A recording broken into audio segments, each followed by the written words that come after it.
మీ ఎలాంటి వ్యాపార ప్రకటనలకైనా వెంటనే మా ఛానల్ సంప్రదించండి. ప్రస్తుతం మనతో పాటు ప్రముఖ ఆధ్యాత్మికవేత్త, ఐకాన్ ఆస్ట్రాలజర్, మంత్రతంత్ర జ్యోతిష్యులు గట్టుపల్లి సురేష్ బాబు గారు ఉన్నారు. గురువుగారితో మాట్లాడేద్దాం. నమస్కారం గురుగారు. జై శ్రీమన్నారాయణ. గురుగారు, ఏప్రిల్ మాసం విశేషంగా తులారాశి వాళ్ళకి ఎలాంటి పరిస్థితులు ఎదురవబోతున్నాయి? వీళ్ళకి ఎదురయ్యే లాభ నష్టాలు, మంచి చెడులు ఏ విధంగా ఉండబోతున్నాయి? ముందుగా ఈ నెల వీళ్ళకి ధనపరంగా, పెట్టుబడుల పరంగా, వ్యాపారాల పరంగా ఎలా ఉండబోతుందో తెలియజేయండి. ఖచ్చితంగా మనం ఏదైతే ద్వాదశ రాశిలో ఒకటైనటువంటిది తులారాశి. ఈ తులారాశి వారికి అది అదృష్టమా, గ్రహచారమా అర్థం కావట్లేదు. కానీ ముఖ్యంగా ఏప్రిల్ మాసంలో వీరు ఎన్నడూ లేనటువంటి సంపద, ఎన్నడూ లేనటువంటి ఆస్తులు చూడబోతున్నారు. అది గ్రహాల యొక్క స్థితిగతులు అనుకోవాలా, లేకపోతే వీరి మీద ఉన్నటువంటి అశుభ దృష్టి కలిగించే గ్రహాలు కూడా శుభ దృష్టిగా మలుచుకోవడమా? ఇప్పుడు ఈ మాసంలో అయితే మాత్రము ఒక 2 గ్రహాలు అతిపెద్దవి మారిపోతున్నాయి. ఏది తులారాశి వారికి అయితే కనుక ఏంటి అంటే శుక్రగ్రహం, అది వచ్చేసి మీనరాశి నుంచి 2వ తారీఖు, ఏప్రిల్ 2వ తారీఖునే మేషరాశికి రాబోతుంది. మరొకటి బుధగ్రహం. ఈ బుధగ్రహం కూడా 15-16 తారీఖుల్లో మారుతుంది. మరొకటి రవి. ఈ రవి గ్రహం కూడా 14వ తారీఖు మారుతుంది. ఎక్కడి నుంచి? మీనరాశి నుంచి మేషరాశికి ఆరంభమవుతుంది. ఇక్కడ బుధగ్రహం వచ్చేసి మీనరాశిలోకి ఎంటర్ అవుతుంది. ఎక్కడి నుంచి? కుంభరాశి నుంచి. ఇక రాహువు, కుజుడు వీళ్ళంతా కూడా సక్రంగానే ఉంటారు. ఇక ఇలాంటి గ్రహస్థితి ఉన్నటువంటి ఏదైతే తులారాశి ఉందో, ఈ తులారాశి వారికి ఏప్రిల్ మాసంలో ఈ గ్రహాల యొక్క స్థితిగతుల ప్రకారంగా ఇక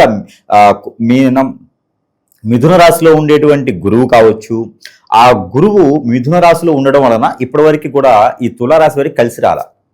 అనుకున్నటువంటి పనులు సాధించుకోలేకపోవటం, కానీ ఏదైనా విదేశాన్ని అనుకుంటే కూడా వెళ్ళలేకపోవటం, ఏదో ఒక విఘ్నం ఏర్పడేసి, ఆటంకం ఏర్పడేసి కాళ్ళు కట్టేసినట్టుగా ఉండిపోవటం లాంటిది ఎక్కడేసి ఇంకొకటి అక్కడే ఉన్నట్టుగా కనిపిస్తుంది. అలాంటిది ఈ శుక్రుడు ఎప్పుడైతే గురువుకి దగ్గరలో వస్తున్నాడో ఆటోమేటిక్ వీళ్ళకి కలిసి రావడం మొదలవుతుంది.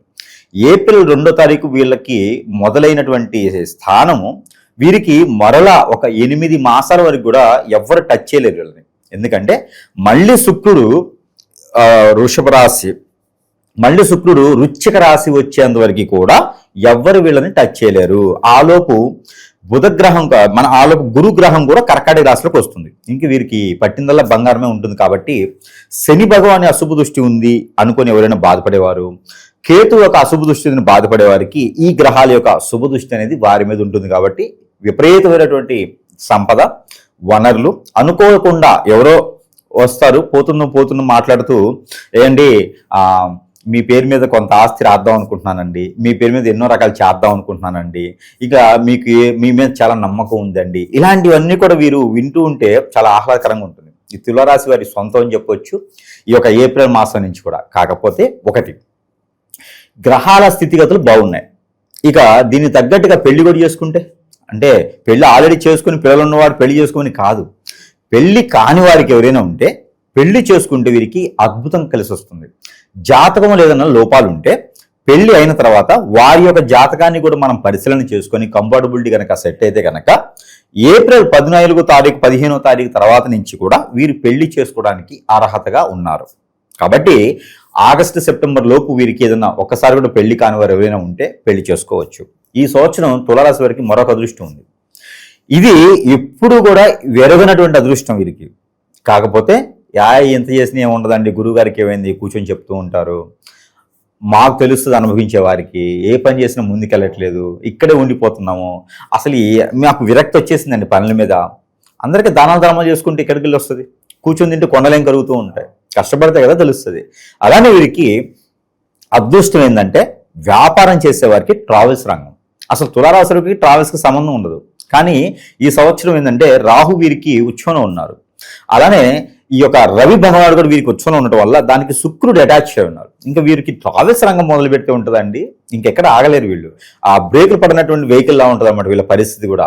కొండలు ఆ శిఖరానికి కూడా చేరుకునేలా ఉంటుంది. దాంతోపాటు మరొకటి ఉంది, రైతులు, పంటలు పండించే రైతులకు మాత్రము అద్భుతంగా ఉందండి తులారాశి వారికి. ఈ యొక్క మాసంలో మొదలు పెట్టుకుంటే కనుక ఏప్రిల్ మాసంలో కానీ మే మాసం 15 లోపు కనుక ఏదైనా పంట భూములు పండించేదానికి కానీ, పంట భూములు కొనుక్కునేదానికి కానీ, పండిన పంటలు కొనుక్కునేదానికి కానీ ఇలా ఉంటే కనుక ఖచ్చితంగా వీరికి అద్భుతంగా ఉంటుంది. అలానే మాది పొలం ఉండే, అయితే మాకు చిన్న వయసులో తెలిసేది కాదనమాట. ఊర్లో డలారీస్ ఉంటారు. డలారీస్ ఏం చేస్తారంటే వీళ్ళ స్వభావం చెబుతుంది ఎలా ఉంటుంది అనేది. పంట భూములు పండించినా కూడా వీరి స్వభావం ఉంటుంది. అయితే పంట భూమి కొనేదానికి మేము వేరే పంటలను కూడా కొనేస్తాం అనమాట. కొనేటప్పుడు రైతులు ఎలాంటి మేధావులు ఉంటారు, మోసపోయేది ఎలా ఉంటుంది అనే దాని గురించి చెప్తాం. ఇక శనగ పంట ఉంటుంది. శనగ పంటకి ఒప్పందం ఏంటంటే కౌలుదారి అని ఉంటుంది అనమాట. ఈ కౌలుదారి అన్నప్పుడు ఈ యొక్క శనగ పంటకి మనం ఒప్పందం ఏంటంటే పై పంట ఏమో పొలం అతనికి, కింద పంట ఏమో రైతు పండించే అతనికి. అంటే పై పంటలో గడ్డి తప్పితే ఏం రాదు. అలానే సపోటా పంట ఉంటుంది. సపోటా కానివ్వండి, దొండ కానీ పంట ఉంటుంది అనుకోండి, అవి ఏం చేయాలంటే కింద పంట ఏమో రైతుకి ఇచ్చేయాలి, అంటే యజమానికి ఇవ్వాలి. రైతుకు వచ్చేసేమో ఈ పై పంట ఇచ్చేయాలన్నమాట. అప్పుడు ఏమవుతుందంటే ఇది పంట ఏది అమ్ముకునేది ఉంటుందో అది వారు ఎవరు తీసుకుంటారంటే యజమాని తీసుకుంటారు. అటుగడ్డి ఇటుగడ్డి ఏమో రైతుకు వస్తూ ఉంటుంది. ఈ తులారాశి వాళ్ళ పరిస్థితి ఏమవుతుందంటే పంట పండిస్తారు, కష్టపడతారు, దుక్కి దున్నుతారు, నీరు పోస్తారు, నారు పోస్తారు, అన్నీ అయిపోతుంది. ఒకడు వస్తాడనమాట, ఒకడు వచ్చేసి ఇదంతా దొబ్బుకుపోతూ ఉంటాడు పంట అంతా కూడా. కాబట్టి అలాంటి ఇంకా కూడా మనము అదే చైతన్యంతోనూ అదే జాలిగుణంతోనూ ఉంటే పంట పండించినా రేపటి రోజున ఇంకేదైనా చేసినా కూడా ప్రయోజనం ఉండదు. కాబట్టి గట్టిగా మారాలి. ఎదుటి వాళ్ళ దృష్టిలో మనకి మంచి అనిపించుకోవడానికి ఏదైనా చేయొచ్చు. దాన ధర్మాలు మానేసుకొని ముందు మనము, మన కుటుంబం, మనల్ని నమ్ముకున్న వారు వీరందరికీ సకారంగా సానుకూలంగా చేసుకునే విధంగా ఉండాలి. కాబట్టి ఆ విధంగా ముందుకెళ్తే ఈ యొక్క మాసంలో చాలా అద్భుతంగా ఉంటుందని చెప్పొచ్చు. వీళ్ళకి శత్రు భయం ఏదన్నా ఉందా గురుగారు? అసలు వీళ్ళు ఎవరు నమ్మాలి, ఎవరు నమ్మకూడదు, ధన నష్టం ఏదన్నా ఉంటుందా? ఎక్కడ వీళ్ళకి గట్టిగా మైనస్ అవుతుందంట? మైనస్ అంటే వీరి మనసు అండి. వీరిది వెన్నపూస కన్నా కూడా గొప్పైనటువంటి మనసు అనమాట. ఆ కృష్ణ భగవానుడికి ఎట్లయితే మనసు ఉంటుందో, కుచేలుడు వెళ్తే కుచేలుడు ఏమనకుండానే ఇంటికి వెళ్ళేటప్పటికి బంగ్లాలు, ధనధాన్యాలు, వజ్రవైడూర్య, మణిమాణిక్యాలు అన్ని ఏర్పాటు చేస్తారు. నా ఇల్లన ఇది అనుకునే విధంగా చేస్తారు. కుచేలుడి కన్నా గొప్పవాడు కాదని కాదు, ఇక్కడ కృష్ణుడి కన్నా గొప్పవారు వీళ్ళు. అందుకే వెన్నపూస లాంటి మనసు ఉంటుంది వీళ్ళకి. కాబట్టి వీరి యొక్క మంచితనమే వీరి శత్రువు, వీరి యొక్క మాటే వీరి శత్రువు. వీరి చేతి నుంచి ఎవరికైనా ఇచ్చారనుకోండి వాళ్ళంతా బాగుపడతారు. వీళ్ళు మాత్రం హఠమాత్యానికి పోతూ ఉంటారు. వీరికి ఆస్తులు ఉంటాయి, అంతస్తులు ఉంటాయి, వీరికి గొప్ప జీవితం ఉంటుంది. కానీ వారి ఇంట్లో ఎవరైనా ఒకరు సెంట్రల్ గవర్నమెంట్ జాబో అయి ఉంటుంది. అంటే వైట్ కాలర్స్ వీళ్ళంతా కూడా డిగ్నిటీ పర్సన్స్, కానీ ఏం మిగిల్చుకోలేదు. వారి యొక్క మంచితనమే వారి శత్రువు. కాబట్టి మంచితనంతో ఉన్న వారికి ప్రతి ఒక్కరు శత్రువే ఉంటారు. వీరు శత్రువులు కూడా పోనీలే వాడి కర్మ వాడిది, మనకు ఆ దేవుడు ఉన్నాడని చెప్పి వెళ్ళిపోతూ ఉంటారు. అదే మనకి చేసుకునేటువంటి ఈరోజు చేసుకునేటువంటి కర్మ అని చెప్పుకోవచ్చు, మనం అనుకోవచ్చు. కాకపోతే వీరు కొంచెం నెమ్మదిగా ఉండాలి. ప్రతి ఒక్కరు వీరి శత్రువు ఉంటారు. ఇంట్లో వాళ్ళు శత్రువులే, బంధుమిత్రులు శత్రువులే, బయట వాళ్ళు శత్రువులే, ఫ్రెండ్స్, స్నేహితులు అందరూ శత్రువులే. వీరికి తులారాశి కదా, అట్రాక్షన్ చేసే తత్వం ఉంటుంది. ప్రతి రంగంలోనూ అవగ్రహణ ఉంటుంది. అదే వీరికి శత్రుత్వం తీసుకొస్తుంది. కాబట్టి జాగ్రత్తగా ఉండాలి. వీరి పని వీరు చేసుకుంటూ ఉండాలి. ఇక ప్రస్తుతం భార్య భర్తల మధ్య రిలేషన్ ఎలా ఉండబోతుంది? ఓవరాల్ గా ప్రేమ అనురాగాలు ఫ్యామిలీ పరంగా ఎలా ఉంటుంది? ఒకటండి, ప్రతి ఒక్కరు కూడా వీరికి ఉన్నటువంటి వనరుని, వీరికి ఉన్నటువంటి ఏదైతే ఉన్నతమైన స్థానాన్ని, వీరి దగ్గర ఉన్నటువంటి ఏదైనా వజ్రవడ్డీలు కావచ్చు, ధనధాన్యాలు కావచ్చు, వీరి దగ్గర ఉన్నటువంటి వనరులు కావచ్చు, ప్రతి ఒక్కరు కూడా యూజ్ చేసుకునేంత వరకు నువ్వు మంచివారు అని చెప్తారు. అది తీసుకొని వాళ్ళ అవసరం అయిన తర్వాత వీరిని ఎగిరి కాలుతలతో అన్నేస్తారు అనమాట. కాబట్టి అలాంటి వాళ్ళని ఎక్కువగా నమ్మితే కనుక వీరికి ప్రేమానురాగాలు వీరికి ఉంటాయి, కానీ అది తాత్కాలికం మాత్రం తప్పితే హార్ట్ఫుల్గా అయితే దొరకవు, వీరున్నంత ఇదిగా దొరకవు. కాబట్టి అది మనము వీరికి అది వారికి కొంచెం ఇబ్బంది కలిగించినా కూడా తప్పదు, వినాల్సిందే. ఇక వీరికి ప్రేమ అనురాగాలు అయితే వీరికి లవ్ మ్యారేజ్ అయితే లేవండి. స్త్రీలకైనా పురుషులకైనా సరే లవ్ మ్యారేజ్ అయితే లేదు. ఏదైనా అరేంజ్ మ్యారేజ్ అప్పటికప్పుడు అనుకుని చేసుకునేటువంటి అన్ఎక్స్పెక్టెడ్ మ్యారేజ్ అయితే ఉన్నాయి, కానీ లవ్ సక్సెస్ అవ్వదు. దాంట్లో వీళ్ళు బాధపడ్డా భంగపడ్డా లవ్ మ్యారేజ్ బలవంతంగా చేసుకున్నా కూడా తుమ్మితేవుడు ముక్కులా ఉంటుంది తప్పితే ఉపయోగం లేదు. 3 రోజుల జీవితమే అది. కాబట్టి లవ్ మ్యారేజెస్కి నేను వ్యతిరేకం కాదు, తులారాశి వరకు అయితే వ్యతిరేకనే. ఎందుకంటే నచ్చదు, అక్కడ ఉండదు. అది వీరు చేసుకోక ఏజ్ ఎక్కువైన తర్వాత పెళ్లి చేసుకుంటారు. అది నిలబడిపోతే కష్టపడే చివరికి ఆ విరక్తి వచ్చింది జీవితం మీద. కాబట్టి ముందుగా చెప్తుందా, వీరికి లవ్ మ్యారేజ్ సెట్ అవ్వదు. ఇక పెళ్లి అయ్యి ఉండి, పిల్లలు పుట్టి ఉండి, సంసార జీవితం కొనసాగుతూ ఉండి, ఎవరో వచ్చి పుల్లలు వేసేసి భార్యాభర్తలు ఎడబాటు ఉంటే కూడా వీరే పోయి తగ్గుతారు, వీరే పోయి మాట్లాడుకుంటారు, మళ్ళీ మాట్లాడుకొని సంసారాన్ని తెచ్చుకునేటువంటి విధంగా ఉంటుంది. కాబట్టి ఆ విధంలో కూడా వీటికి ఇబ్బంది లేదు. పెళ్లి అయ్యి ఉంటే మాత్రం అర్థం చేసుకునే భార్య, అర్థం చేసుకునే భర్త వస్తారు, వారి జీవితం కొనసాగుతూ ఉంటుంది. ఇక నరఘోష నరదిష్టి ఎక్కువగా ఉన్నాయి అనుకున్నా, శత్రువులు ఎక్కువగా ఉన్నారు అనుకున్నా, అలాగే ఈ మాసం వీళ్ళకి కొంచెం బాగుండాలనుకున్నా ఎలాంటి పరిహారాలు చేసుకోవాలి? ఇలా మనకి పరిహారాల కన్నా కూడా ముందు ముఖ్యంగా మనం గమనించుకోవాల్సిందంటే ప్రతి ఒక్కరు కూడా గ్రహించుకోవాలి విషయం ఏంటంటే, ప్రతిదీ మన జాతకంలోనో, నక్షత్రంలోనో, రాశిలోనో, దశాంతదశలోనో, గోచారంలోనో కనపడదు. కొన్ని ఉంటాయి. మానవ గ్రహాలు మన మీద వ్యసనంతో, రందితో, కుళ్ళుతో, కుతంత్రంతో మనం ఎదగకూడదని అష్టదిబ్బందన చేసేటువంటి మానవ గ్రహాలు మన చుట్టూతూనే ఉంటే కట్టపల్లాగా. అవి మనకి తెలియదు, ఎందుకంటే మిత్రులా ఉంటారు. మనం గొయ్యి తీస్తారని ఎలా తెలుస్తుంది? తన్నింటి వాసాలు లెక్క పెట్టేవారు ఈ రోజుల్లో చాలా మంది ఉన్నారు. అందుకనే మన పర్సనల్ విషయాలు ఎవరికి షేర్ చేయకూడదు, పార్ట్నర్ వ్యాపారాలు చేయకూడదు, ఉన్నంతలో మనదంతలో మనం చేసుకోవాలి. అలానే భార్య మీద కన్నేసినటువంటి వేరేవాడు, భర్త మీద కన్నేసినటువంటి వేరే వారి, ఇలాంటి వారి వలన సంసారాలను నిప్పులు పోసి, చెట్టుకోలను కొట్టుకోలను చేసి, చిన్న చిన్న కుటుంబాలన్నీ విడదీసి, అన్ని రకాల కర్మలు కూడా వాళ్ళు కట్టుకొని ఈ రోజున సుఖపడేటువంటి జీవితము, డబ్బు, సుఖము అన్నీ కూడా వేరే వాళ్ళకి అప్పగించేటువంటి పరిస్థితి, మనమేమో రోడ్డు పాలయ్యేటువంటి పరిస్థితి, గంగపాలయ్యేటువంటి వ్యవస్థ ఈరోజు చాలా ఉన్నాయి. ఈ రోజున హిప్నాటిజం, బ్లాక్ మ్యాజిక్, వశీకరణ, బాగలముఖి, భానుమతి, యక్షిని, స్పిరిట్, మందు పెట్టడం, మందు తీయటం, ఎన్నో రకాలైనటువంటి సమస్యలు ఈ రోజున మానవ గ్రహం ఒకటి చేపిస్తున్నారు. దరిద్రమైన గురు వ్యవస్థ ఉన్నంత వరకు కూడా బాగుపడేదానికి కనిపించట్లేదు. చాలా మంది కూడా ఇలాంటి వాటి బారిన పడి ఇబ్బంది పడుతూ, భంగపాలవుతూ, అందరూ కూడా పొరుగు, ప్రఖ్యాత, హోదా, డబ్బు అన్ని రకాలు కూడా కోల్పోతూ ఉన్నారు. కాబట్టి ప్రతి ఒక్కరు గ్రహించుకోవాల్సినటువంటి విషయం ఏంటంటే, మన జాతకం అంతా బాగుంటుంది, మన జాతకములు అన్నీ దొరకవు. కాబట్టి ఎవరికైనా ఇలాంటి అనేజీ కానీ మనలో ఒకటి గ్రహించుకోవాలి. ప్రతి మనిషిలో కూడా ఇది ఒక అవగాహన రావాలి. ప్రతి చిన్నవారా పెద్దవారని కాకుండా మనలో ఏదైనా అనేజీగా ఉందా, అన్ఫిట్గా ఉందా, తినలేకపోతున్నామా, కోపం ఎక్కువ వస్తుందా, చిరాకు ఎక్కువ వస్తుందా, ఒంటరిగా అయిపోతున్నారా, ఏ పని అనుకున్న ముందుకు వెళ్ళట్లేదా, ఏదో జరుగుతుంది. ఇది మాత్రం మనకు తెలియదు. మీరు అతి త్వరగా సమీపంలో ఉన్న గురువులా లేదా నాలాంటి గురువులా నాతోనా సంప్రదించినట్టయితే అసలు మనకి ఏం జరిగింది, నిజంగానే మనం ఏదైనా చేయించారా, చేపిస్తేనే ఇలా అష్టదిబ్బందన ఉన్నావా, దాని పరిష్కారం వెతకండి. అప్పుడే మనకు ఉన్నటువంటి సమస్య దూరం అవుతుంది తప్పితే, లేకపోతే ఉన్న నాళ్ళకి ముందేస్తే కొండ నాళ్ళకి ఊలికినట్టుగా మనకు జరిగినట్టు సమస్య వేరే అయితే వేరే దగ్గర డబ్బులు పోగొట్టుకొని అవి కూడా నష్టపోతూ ఉంటాం. తస్మా జాగ్రత్తగా ఉండండి. మనుషుల్ని నమ్మామా మనం నష్టపోతాం. ఇలాంటి విషయాలు లేదా మాత్రం జాగ్రత్తగా ఖచ్చితంగా ఉండాల్సిందే.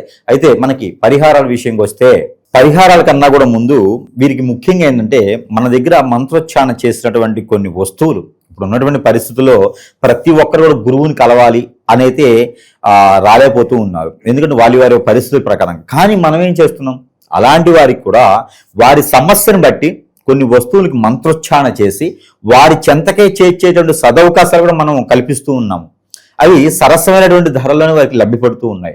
కొన్ని అయితే మనము ప్రజల కోసము ఇప్పుడు ఉన్నటువంటి వ్యవస్థ ప్రకారంగా, ఇప్పుడు ఉన్నటువంటి దొంగ స్వాముల ప్రకారంగా కూడా పోయి మోసపోతున్నారు. కాబట్టి ప్రతి ఒక్కరు కూడా సుఖంగా ఉండాలి. సంపాదించుకున్నటువంటి ప్రతి రూపాయి కూడా, కష్టపడిన ప్రతి రూపాయి వారే తినాలి. దొంగల పాలు అవటానికి లేదు, దొంగ స్వాముల పాలు అవటానికి లేదు. కాబట్టి మంత్రోచ్చారణ చేసేటువంటి వస్తువులు వారి అవసరానుసారంగా, వారి ఒక పరిస్థితి ప్రకారంగా పంపించేటువంటిది అయితే ఉన్నది. కాబట్టి దానిలో ఒక 2-3 వస్తువులు అయితే మనము చూడవచ్చు. ముఖ్యంగా ఈ యొక్క ఒత్తులు, దీనిలో 11, 21 ఇట్లా ఉండే కోర్సు ఉంటుంది. వారి సమస్య ముందు చూసుకోవాలి. ఆ సమస్యను బట్టి ఈ యొక్క ఒత్తులు కోర్సు ఉంటుంది. ఇవి వాడుకోవాలి. ప్రతినిత్యం కూడా దీపారాధన చేసుకోవాలి. వీటితోనూ చేసుకుని ఉంటే కనుక ధనధాన్య అభివృద్ధి అవుతుంది, అష్టైశ్వర్య ప్రాప్తి కలుగుతుంది, శత్రు భయం, అలానే ఆర్థిక సమస్యలు, ఆరోగ్య సమస్యలు అన్నీ కూడా సమపాలలో ఇలా చిటికలో వెళ్ళిపోతూ ఉంటాయి. దాంతోపాటు ఈ యొక్క తులారాశి వారికి నరదిష్టి, నరఘోష ఎక్కువగా ఉంటుంది. ఫేస్ వాళ్ళది అట్రాక్షన్గా ఉంటుంది. అందులో వీరు ఎక్కువగా శాతము ప్రజల్లో మంచిగా మెల్లుకుంటూ ఉంటారు. అలాంటి వారికి కాలసర్పదోషం, నాగదోషం, కుజదోషాలు కూడా ఇంటిళ్ళ పాది వస్తూ ఉంటాయి. వీళ్ళకి పునర్జన్మ ఉండదు. కాబట్టి ఈ జన్మలోనే అనుభవించేలా ఉంటాయి. వాటికి ఉపశమనం కావాలి. దానికోసం చెప్పేసి ఇది శక్తి యంత్రంలో ఇవన్నీ కూడా అమ్మ కూర్చుంటాం. వినాయక స్వామి ఉంటారు, సుబ్రహ్మణ్య స్వామి ఉంటారు, దత్తాత్రేయ ఉంటారు, శివ భగవాన్ ఉంటాడు, నందీశ్వరుడు ఉంటాడు, మనకి ఆ అమ్మవారు ఉంటారు, మానస అమ్మవారు ఉంటారు. ఇట్లా వారి సమస్యను బట్టేసి ఈ విగ్రహ రూపం ఉంటుంది. ఇది వారు 11 డేసా, 21 డేసా, 32 డేసా, లేకపోతే 41 డేసా, ఇది పూజా మందిరంలో పెట్టుకొని ప్రతినిత్యం కూడా దీన్ని పూజ చేసే విధానం వేరే ఉంటుంది. మనకి ఆంజనేయ స్వామి సింధూరం ఉంటుంది. ఆంజనేయ స్వామి సింధూరం తీసుకొని, లవంగాలు తీసుకొని, మనం ఇంట్లో వాడుకునే బియ్యం తీసుకొని ఆవు నెయ్యి వేసి అక్షంతలుగా చేసుకోవాలి. ఆ అక్షంతల్ని ప్రతినిత్యం వీటి మీద వేసుకుంటూ ఉంటే కాలసర్పదోషం, నాగదోషం, కుజదోషమే కాకుండా ఇంకా వారికి ఉన్నటువంటి అనేక రకమైన దోషాలే కాకుండా, ఇంకా వారి మీద చేయించే చెడు క్రియలే కాకుండా, ఎవరికైనా సరే పెళ్లి వయసు వచ్చి పోతున్నా వీళ్ళకి పెళ్లి అవ్వకుండా ఉండే వారందరికీ కూడా ఇలాంటి అన్ని రకాల దోషాలకి కొంచెమైనా ఉపశమనం దొరికేలాగైతే ఈ యంత్ర ఛానల్ అయితే, ఈ యొక్క పీఠం మన దగ్గర లభ్యపడుతుంది. ఎవరికైనా కావాలంటే కూడా సంప్రదించవచ్చు. సరసమైన ధరల్లోనే మనం వారికి చెంతకే చేరుస్తాం. మరొకటి, మన ప్రజల శ్రేయస్సు కోరి ఇది ఒక యంత్రము. ఇది అందరికీ తెలిసినటువంటి యంత్రమే లక్ష్మీ కుబేర యంత్రము. దీనిలోనే శక్తి యంత్రం ఉంటుంది. ఈ యొక్క యంత్రాన్ని నేను చాలా రకాలైనటువంటి మంత్రోచ్చారణ చేసేసి, హోమ మంత్రాలు చేసేసి ఈ యంత్రాన్ని భద్రపరిచేసి ప్రజల చెంతకే చేర్చేటటువంటి సదవకాశం నేను లభ్యపడుతున్నది, మన దగ్గర ఉన్నది. కాకపోతే ఈ యంత్రాన్ని నేను ప్రజల మీద మక్కువతో అందరూ బాగుండాలి అనే ఒక సంకల్పంతో ఇది ఫ్రీగా ఇస్తున్నాను, ఉచితంగా ఇస్తున్నాను. ఇది వారి చెంతకు చేర్చేటువంటి కేవలం మూల్యం చరించుకోవాలి తప్పితే దీనికి మాత్రం డబ్బులు అవసరం లేదు. ఇది ఫ్రీగానే ఇస్తున్నాను. ప్రతి ఇంట్లో ఉండాలి అనే ఒక శుభ సంకల్పంతో మనం ఇవ్వడం జరుగుతుంది. కాబట్టి ఎవరికైనా కావాలంటే కూడా సంప్రదిస్తే ఇది ఫ్రీగానే అందజేస్తున్నాను. ఇకపోతే వీరికి ఈ శత్రు భయం కానీ ఆర్థిక సమస్యలు కానీ ఉంటాయి. ఇవందరికీ కుదరొచ్చు, కుదరకపోవచ్చు. కానీ వారికి కూడా పరిహారాలు చేసుకోవాలి. అలా పరిహారాలు చేసుకోవాలంటే ఒక కొబ్బరికాయ తీసుకొని, ఒక నిమ్మకాయ తీసుకొని, ఒక గుమ్మడికాయ, మంచి గుమ్మడికాయ తీసుకోవాలి. ఏది పగల కొట్టకూడదు. అవన్నీ కూడా మనమే ఒక గురువారం లేదా శనివారం సాయంత్రం సమయంలో మనమే దిష్టి తీసుకోవాలి. మనమే దిష్టి తీసుకొని అవన్నీ కూడా ఒక మూట కట్టుకొని పారేడు నీటిలో వేయాలి.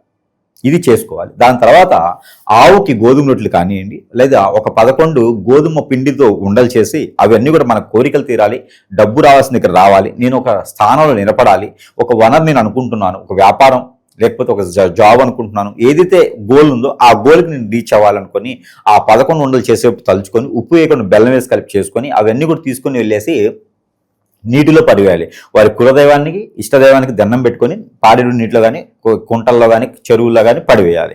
అలానే ఏప్రిల్ మాసంలో వారికి ఏదైనా అవకాశం ఉండి కుదిరితే ఏదైనా నదీ సముద్ర స్నానం చేస్తే చాలా అదృష్టం ఉంటుంది. ఈ ప్రయత్నాలు చేసుకుంటే ఖచ్చితంగా అదృష్టవంతులు అవుతారు. ఇక ఏప్రిల్ మాసంలో ఈ యొక్క తులారాశి వారికి అయితే కనుక గోల్డ్, సిల్వర్ కలర్స్ వీరికి అద్భుతంగా ఉంటాయి. లక్కీ నెంబర్ 9 and 4 లక్కీ నెంబర్గా ఉంటుంది. అలానే విద్యార్థులకైతే కూడా పోటీ పరీక్షలు పాస్ అయ్యేలా ఉంది కాబట్టి ప్రయత్నం చేయొచ్చు. అలాంటి విద్యార్థులు ఎవరైనా ఉంటే కనుక ప్రతినిత్యం కూడా ఇంట్లో ధూపం వేసుకుంటే చాలా బాగుంటుంది. ఆ ధూపంలో కనుక లవంగాల చూర్ణం వేసుకుని ధూపం వేసుకుంటే అద్భుతంగా వారికి ఉంటుంది. ఇకపోతే వారికి గురువారం, శుక్రవారం అద్భుతమైనటువంటి దినాలవి. అన్ని రకాల పరిహారాలు చేసుకొని అదృష్టవంతులు అవ్వచ్చు. ఇంకా జరగట్లేదు, ఏదో అయిపోతుందంటే మాత్రం ఖచ్చితంగా సంప్రదిస్తేనే వారి యొక్క సమస్యకి పరిష్కారం అయితే మాత్రం దొరుకుతుంది. ఓవరాల్గా ఈ మాసం వీళ్ళకి ఎలా ఉంటుందో మంచి విశ్లేషణ అందించారు. ధన్యవాదాలు.